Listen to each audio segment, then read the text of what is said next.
ఆంధ్రప్రదేశ్లో ప్రైవేట్ యూనివర్సిటీల ఏర్పాటును తమ ప్రభుత్వం స్వాగతిస్తోందని మంత్రి నారా లోకేష్ మండలిలో పేర్కొన్నారు. బడ్జెట్ సెషన్లో భాగంగా సోమవారం మండలిలో మంత్రి లోకేష్ మాట్లాడారు. ప్రైవేట్ యూనివర్సిటీల ఏర్పాటుకు సంబంధించి ప్రతిపక్ష సభ్యులు అడిగిన ప్రశ్నలకు జవాబిచ్చారు. తమ ప్రభుత్వం గతంలో ప్రస్తుతం కూడా గ్రీన్ ఫీల్డ్ యూనివర్సిటీల ఏర్పాటును ప్రోత్సహిస్తోందని స్పష్టం చేశారు. ఇందులో భాగంగా తీసుకొచ్చిన యూనివర్సిటీల చట్ట ప్రైవేట్ యూనివర్సిటీల ఏర్పాటుకు అనుకూలంగా ఉందన్నారు. అధ్యక్ష, గౌరవ సభ్యులు కొన్ని ప్రశ్నలు అడిగారు. ఒకటి, ప్రభుత్వ విశ్వవిద్యాలయాలకు వచ్చేగల యూనిఫైడ్ యాక్ట్ తీసుకొస్తున్నామా లేదా అని అడిగారు. అధ్యక్ష అడ్మినిస్ట్రేషన్ పర్పసెస్ కోసం యూనిఫైడ్ యాక్ట్ తీసుకురావాలని నిర్ణయం తీసుకున్నాం.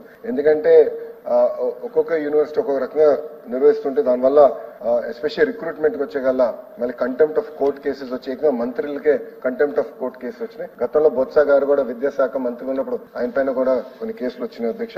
అందుకే అడ్మినిస్ట్రేషన్ కోసం ఒక యూనిఫైడ్ యాక్ట్ తీసుకురావాలనేది మన ప్రభుత్వం ఇప్పటికీ నిర్ణయిస్తాం జరిగింది. దాంతో పాటు ఇది మేము మొత్తం రివ్యూ చేస్తున్నాం ఈ యాక్ట్ ని. ఎందుకంటే విద్యా రంగంలో కూడా మంచి అద్భుతమైన విశ్వవిద్యాలయాలు రావాలి. ఇప్పుడు బిట్స్ కూడా అమరావతిలోకి వచ్చేదానికి సిద్ధంగా ఉంది. సో వాళ్ళతో కూడా మేము మాట్లాడుతున్నాం. ఇట్లా ఇంతేకాకుండా కేంద్ర ప్రభుత్వం కూడా ఫారిన్ యూనివర్సిటీస్ పెద్ద ఎత్తున భారతదేశానికి రావాలి, రీసెర్చ్ అనేది ఫోకస్డ్ గా జరగాలని చెప్తున్నారు. కానీ మనం చేసిన చట్టాలు యూజీసీ విరుద్ధంగా ఉన్నాయి. తప్పనిసరిగా దాన్ని సవరించాల్సిన అవసరం ఉందనేది మేము బలంగా నమ్ముతున్నాం. దానిపైన కూడా మేము డీటెయిల్ గా డిస్కస్ చేస్తున్నాం. త్వరలో ఆ నిర్ణయం కూడా తీసుకుంటాం జరుగుతుంది. డ్రగ్స్ కి వచ్చి చాలా స్పష్టంగా చెప్పాను, జీరో టాలరెన్స్ టువర్డ్స్ డ్రగ్స్.